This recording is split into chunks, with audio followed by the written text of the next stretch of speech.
abordé lors des ateliers, c'est la question du financement et le problème de trésorerie des structures. Le RITA 1, à travers le préfinancement accordé par le CIRAD, a permis à des structures qui étaient relativement fragiles, des petites structures, de pouvoir conduire sur la durée les actions du RITA 1. Sur le RITA 2, donc avec la convention que vous avez signée, certainement ça sera reconduit.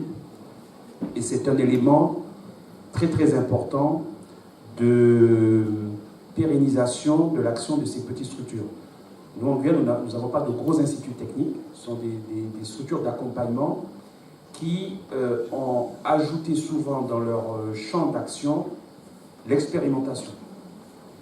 Le problème, c'est que, hors de cet îlot un peu favorisé du RITA, dans le reste du FEADER, les structures qui font l'accompagnement rencontrent des problèmes relativement importants. Et on n'a pas trouvé la solution du préfinancement. Et le risque qu'on va peut-être apparaître, c'est que le RITA fasse un appel d'air en termes d'action d'accompagnement, et le risque, si on n'est pas vigilant, donc avec les DAF, on essaie de voir, de cadrer un peu cela, de voir des actions d'encadrement qui deviennent un peu trop prépondérantes par rapport à l'objectif prioritaire du RITA, qui est l'innovation et le transfert. Donc il faut qu'on réfléchisse aussi, je pense parallèlement, c'est qu'on innove aussi, l'innovation est aussi financière.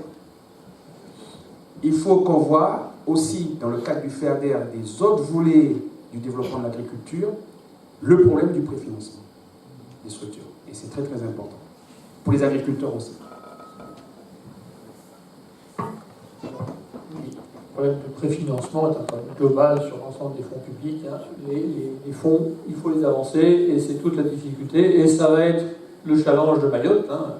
On est bien conscient que Mayotte va aujourd'hui devoir apprendre à utiliser des fonds communautaires et va de plein fouet se heurter immédiatement au problème soulevé par M. Stein, qui est le problème du préfinancement.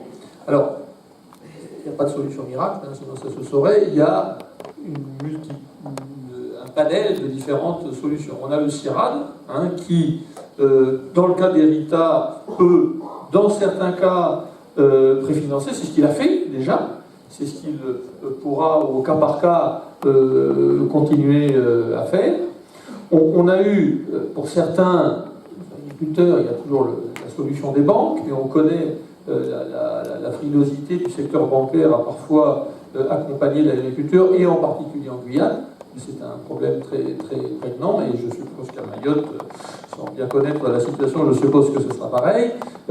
On a mis en place un fonds, hein, qui est qu'on appelle le FOGAP, le Fonds de garantie pour l'agriculture et la pêche, qui permet, grâce à un financement, hein, du ministère des Outre-mer, que l'AFD puisse garantir les prêts que les banques seraient prêtes à faire à des agriculteurs qui disposent d'éléments de pré-notification sur des aides publiques à venir.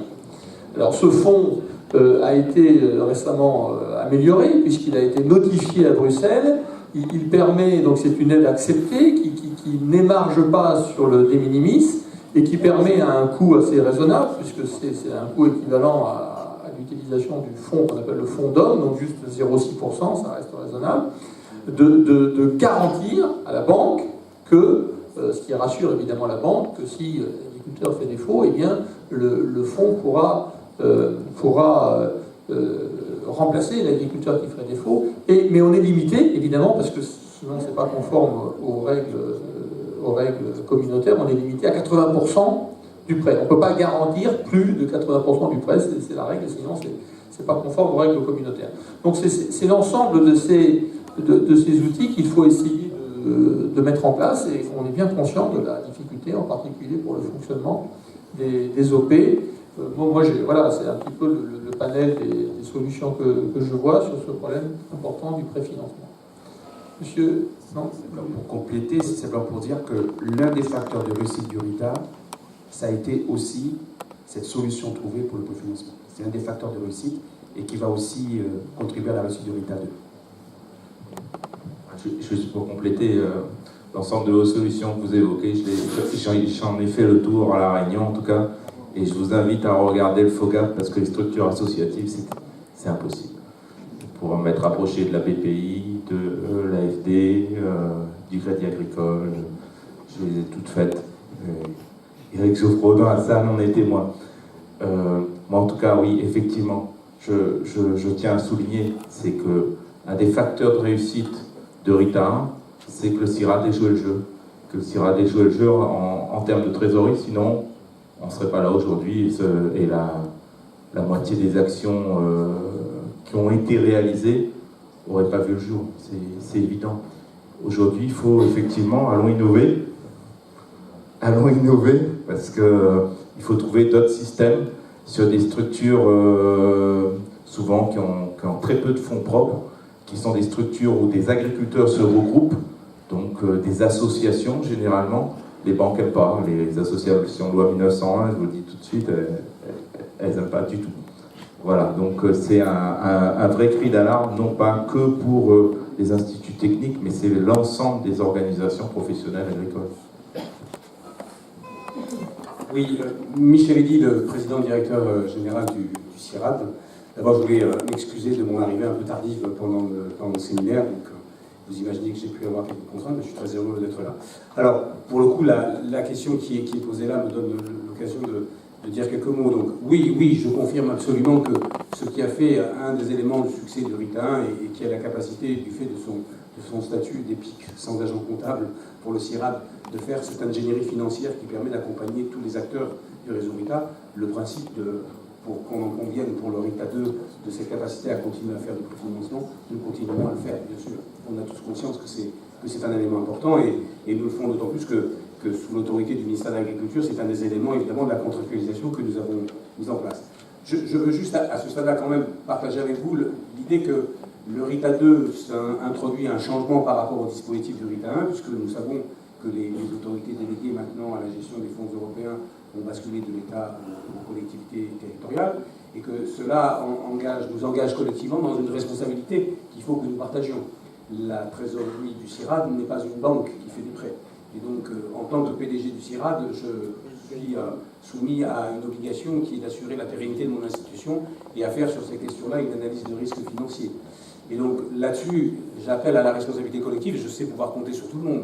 C'est-à-dire que moi, j'appelle de mes voeux une gouvernance régionale qui se mette en place dans les meilleurs délais et qui fasse que tous les acteurs, l'État, les collectivités et les réseaux, sachent en opportunité raisonner avec responsabilité ce que sont les besoins dont les uns et les autres vont faire état légitimement et que nous aurons collectivement à assumer.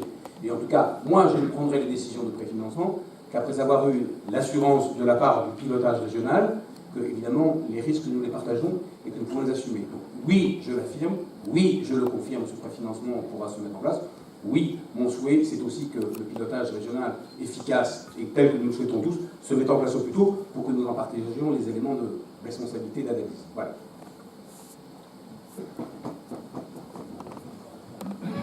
Merci Michel Eddy. Nous avons une question là dans la salle. Monsieur.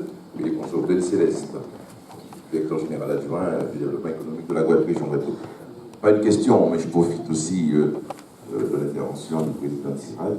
D'abord pour remercier l'ensemble des acteurs du projet Rita 1, puis 2, pour l'aspect financier, parce que je suis rassuré, le président du CIRAD, que l'autorité de gestion déléguée aux régions ne sera pas du tout un frein ou un handicap en matière de financement et de partenariat avec le CIRAD. Ça, je voulais le noter. Et puis rappeler que nous avons l'habitude, sur d'autres programmes, de travailler avec le CIRAD, notamment en Guadeloupe, et ça se passe très bien, il n'y a pas de difficulté. Pour nous, le Rita est important, on a eu l'occasion de le dire déjà en Guadeloupe, je le répète ce matin, avec toujours cette finalité qu'on a rappelée, que ce soit les professionnels qui en bénéficient avec l'ensemble des expériences des uns et des autres, d'où la nécessité du transfert. Certes, le Rita va atteindre son niveau le plus positif quand l'ensemble des professionnels pourront évidemment bénéficier de ce transfert. D'où la nécessité qu'il y ait ce partenariat fort que ce matin on retrouve autour de cette table ronde avec l'ensemble des partenaires, l'État, les chambres consulaires et aussi nous-mêmes, les collectivités. Donc à ce niveau-là, il n'y a vraiment pas de difficulté. L'autorité de gestion, c'est vrai, c'est une nouveauté. Et je peux comprendre ici et là, quelques partenaires va continuer à travailler normalement, mais je rappelle encore pour mémoire que même quand les collectivités régionales n'étaient pas autorité de gestion, nous étions partenaires toujours très forts, en tout cas pour ce qui concerne la Guadeloupe, en matière de gestion des fonds européens, le FEAD en particulier, la problématique de la recherche, où nous avons un partenariat fort avec le CIRAD et l'INRA. Vraiment, mes propos, c'est juste pour apporter cette contribution et dire que oui, les régions seront là, en tout cas pour ce qui concerne la Guadeloupe, avec un regard attentif qui nous oblige par notre qualité d'autorité de gestion parce que nous avons des responsabilités vis-à-vis de l'État et vis-à-vis aussi de la Commission européenne.